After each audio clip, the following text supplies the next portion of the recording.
I did conduct research in the UFO question. Um, the physics behind the so-called extraterrestrials, it's true to be, it's true physics. It's not classical physics in the sense in which an ordinary scientist will give a lecture on and use it to provide evidence of this particular theory that he may have that describes the universe. But the type of physics that these crafts manipulate are physics that we are just now beginning to understand. Bob Lazar in the mid 80s, when he exposed that he worked at S4 in the Area 51 complex, that he worked with the element 115, and he explained to us the physics of it.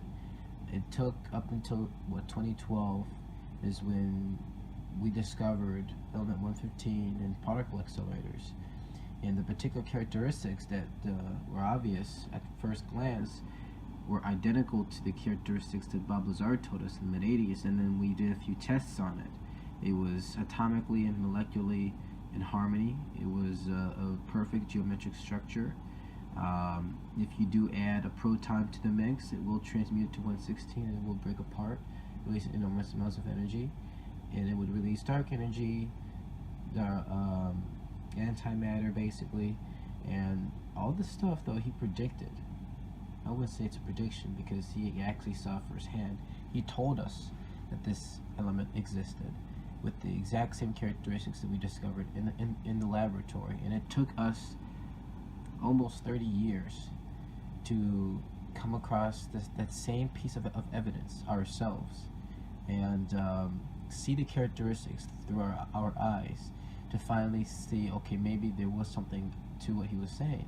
He worked on the antimatter reactor, which was powered by 115. It would make use of the anti-energy that was created through the reactor, which would then be transmitted throughout the craft. It's almost like a Tesla coil can power up a fluorescent tube from any distance, is how these crafts were powered. Scientists saw this element and said it could be used as a potential energy source, but we only found one atom of it. So for us to synthesize 1 gram, if we use the same technique, it would take thousands or perhaps even millions of years to develop 1 gram of it, which is not even enough perhaps to power whatever that we may have to desire with. But Bob Lazar was like, well, 1 gram can power these crafts for a very long time, years perhaps. So 1 gram is more, but perhaps by the time we do make a gram of it, perhaps an ounce of it will be more than enough to power a whole city for an entire year. So you have to look at that through Moore's law. So I decided to conduct research on extraterrestrial technology, alien agenda, and alien conspiracy.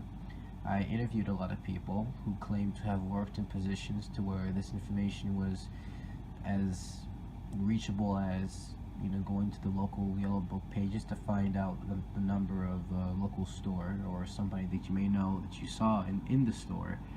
I interviewed people who worked on the propulsion systems.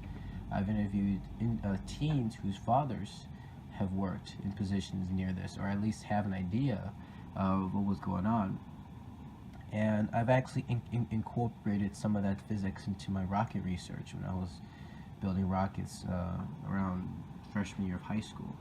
I took, and I also take some of the established physical phenomena these crafts can do, and I also incorporate into my theories that I have about the universe back when I wanted to become a physicist. And just imagine if this physics was exposed to society, because the government will never expose the real truth about aliens, and they'll never expose the physics that they use to create or reverse engineer these so-called flying saucers, because the physics those fundamental physics are the missing building blocks of perhaps the theory of everything, which is to create an equation perhaps no longer than an inch to describe everything. They may have that piece. I remember I was talking to a scientist one day, and he was like, yeah, my uncle used to work for the United States government, and he told me that, the conventional scientist periodic table will have 92 elements, plus the synthetic ones. But the government periodic table has more than 1,000 elements on there, in addition to those 92 elements. And those elements that we have not discovered yet, they've discovered and have already cataloged, but are not in the positions in which we perceive them to be. They're actually in columns and rows, nowhere near where our periodic table shows them to be. So I don't want to say too much because, again, you're planning to put this on the internet, and also to answer one of the questions of one of my friends that turned this in this morning. I don't want to get too deep with it because I can talk for hours about the alien agenda, and I can talk for hours about the technologies that they have. But I will say this, they have information on things that they're never going to tell us. That's just the government, perhaps for our own benefit, which I don't believe for a second, but for many people that's the case. The fact that they have the missing pieces to the puzzle, and we're here stressing that, a square peg can go in a circular hole. We're taught to believe that it's true if you brute force it in, but they already have the circular piece that goes to that circular hole, plus more, but they're not going to give it to us. I mean, I hear that according to my research, they already have flying cars, but it's not accessible to us. That they have these flying cars in underground cave systems and underground facilities and tunnels that are spread across the globe, that are run by electricity, so pollution would be a problem. I also hear that time travel is possible. Actually, we time travel every single day. Just walking, you're essentially traveling a little bit into time, because space and time are intertwined, and if you affect one, you automatically affect the other. So if you walk fast through if you walk fast through space, you walk slowly through time, and vice versa. So if you run past a person, they're in regular time, but you're in a slower time. And of course, no one, I didn't believe it at first until an experiment was conducted actually in the early 80s, where they took two atomic clocks. They put one in a jet aircraft, and they put one in the airport closet, and they told the pilot to just drive around at full speed, full throttle. And when they came back, they were to compare the two atomic clocks, and they had two very different numbers by nanoseconds. I think I can stretch it to a few milliseconds of difference. The two clocks were started at the exact same time, but they had different answers, because the atomic clock with the different answer, or the different time, was in a moving object, which was moving through space, which was a little bit backwards than the one that maintained on the ground. So that already there, we time travel every single day, but the government took it to the next step. So they took that principle and they kind of gave it steroids. They hyped it up. They amplified the idea. And they hear that they're able to time travel. Teleportation, no problem. Teleportation is easy to achieve. If you have two supercomputers in two locations, one will be the receiver, one will be the transmitter. If I wanted to transmit, or if I wanted to teleport to Chicago, so there will be a supercomputer there, and then there will be one here. So the supercomputer here is gonna scan my body, and it's going to get all the information that makes up myself, the atomic structure of my body, how many atoms make up my body, the arrangements of the lattice structures of the atomic nuclei, of the atomic atoms, and then also the atomic nuclei, the amount of protons and neutrons it may encapsulate with the additional electrons, magnetic fields, pretty much everything that makes up myself. It's gonna scan my body and put it into the program of the computer. It's then going to send that computer to the Chicago supercomputer, and I'll be inside a capsule, of course, and the capsule is going to disintegrate my body. It's basically going to atomize my body. So I'm going to, almost like a flash of light, I'm going to be vaporized. So I may not be existing in reality, but through information and through the cyberspace, I am existing through bits of information. So what that supercomputer did with that information is that it gave it to the supercomputer in Chicago. And what the supercomputer in Chicago will do is that it's going to take that information about myself, and just by using the atoms in its environment, it's going to then reconstruct me in the capsule over there, like that. So it's going to basically make me new from new atoms. But of course, with different atoms, there'll be new atoms, but the same information. So everything will be exactly the same. So I would reintegrate in a capsule in Chicago.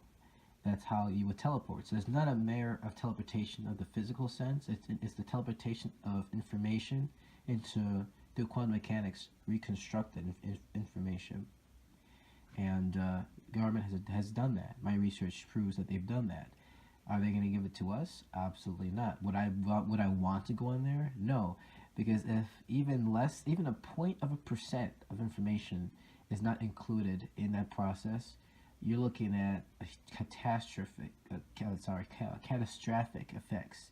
If 1% of myself, in terms of information, gets lost during the transfer, I may appear without an eyeball, or I will lose 50% of my brain cells, or my DNA would be changed, so I'll appear with Down syndrome or something like that.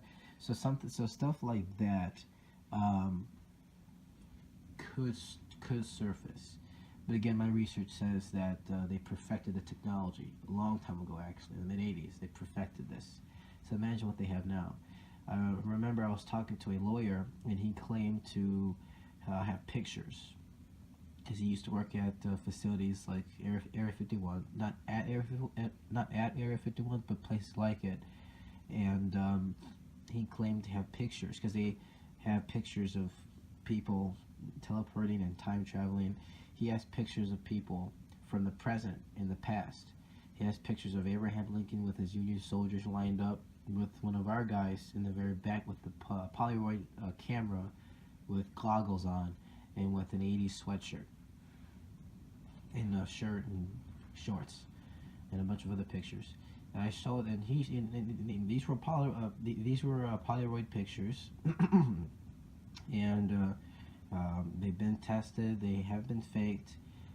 They were developed around the time that the experiment took place, which was a long time before he showed me that. But that was tantalizing, and he never gave me a name. He gave me a pseudonym and everything, and his information checks out, because what I do is, before I interview people, I first do the research of that individual, and I compare their accusations and allegations and claims to what I've researched, what other conspiracy theorists have established. I compare it to history, and if it checks out, then I talk to them, and then I take the information that they've told me during the interview, and I do some more research to validate everything that they've said. And every single person I've interviewed, every single piece of information that they have told me, evidences, pictures, they've all checked out. And many of them don't want to see me again in fear of being caught by the government. And they didn't want me to film them, record them. They just wanted me to record via notes, and that's it. So I had to respect that decision. But again, I'm not gonna say too much, because again, you said that you're gonna put this on the internet, so I'm not gonna say a lot. But I will say this: that the government has technologies that we will never ever have access to. The government is about 50 years ahead of us in terms of technology and scientific knowledge, and that increases by 10 years every single year. So they may not be just 50 years ahead of us; they may be 100 years ahead of us. My research pertains that it's a constant 50 years. So what can we say about that? So the lives that we're living now is like analogous to living like the 80s, but they're living like, I don't know, 2156 or something like that. So they're living the future, but we're still living the past. It's like a person with a Lambo versus a Model T, or a phonograph technology and stuff like that. We're dealing with the Model T, the phonograph, and radios and not TV, but they're handling touchscreen and holographic projections, right? So I don't want to get too deep with this type of information because, I mean, they could try to kill me, but I'm already head of two companies, and that's going to cause a ripple. I have enough ties to certain people to where if something like that were to happen, they would know immediately who was responsible. My home network is pretty much closed down, so even if they did try to kill me or do anything to discredit this, they couldn't really penetrate into my life the way that they want to. Thanks to Edward Snowden and whistleblowers like Julian Assange and Adrian Lamo, we have, oh, and not to mention Gary McKinnon, you know, I pretty much, I wouldn't say government-proof myself, but I've prepared myself for the worst. I know what to expect. Because if the government thinks that you're not worth killing, they're just going to discredit you. But if they think that that's not enough, or they know that that's not going to work in any sense or form to their benefit, then they're going to take you out. I mean, if they want you dead, it's only a matter of time. I mean, I don't want to say too much, but you know, we're already under surveillance by the NSA and the CIA. You know, Edward Snowden exposed the documents, and NSA put their hands up. You know, they were caught red-handed, but they still continue to do that without a warrant, without the consent of a judge. So as you can see, this, you know, again, and it's not just the, you know, information being kept from the American public, but it's also that they're also doing things, you know, that honestly are unconstitutional, that the fathers that founded this country saw were coming. So they try to structure the Constitution the best that they could to prevent all this from happening. But unfortunately, these powers that be know how to find loopholes and know how to get around certain laws and to import laws that make other laws irrelevant or make other laws outdated. So that's basically all I'm going to say. So I hope this is sufficient enough. I don't want you to put this on Facebook or anything, but YouTube is good. I'll accept YouTube. You can put it on my YouTube channel like that. I'll let you upload it, but I'm not. You can put on yours too, but I want you to put a warning that you had to come through to me first to validate or to request to download this to share with other people, because I don't think this is enough. I mean, the amount of information that I presented in this video, I don't think is enough to really inform anybody, because I know people are going to think I'm crazy, but I've done the research. I've done my homework. I've been doing research like this since 7th grade. I'm already a senior in high school. Actually, no, I've done research of this magnitude regarding these particular subjects since actually 3rd grade. 7th grade is when I got into the alien research. So I've been really doing research in this stuff for the majority of my life. And I've talked to enough people and I've read enough information that are no longer available online because of how classified it is to validate everything. And I educate my dad on a daily basis of my findings. And, you know, he tells me to keep on doing research and to keep on exposing the truth. My sisters are you know, they're totally against it. And Johnny, you can attest to this. They're like, you know, you shouldn't be posting content like this on the internet because you're gonna get us on the radar, and you know, if they come right, they're gonna kick our door down and take us all. I don't know about that.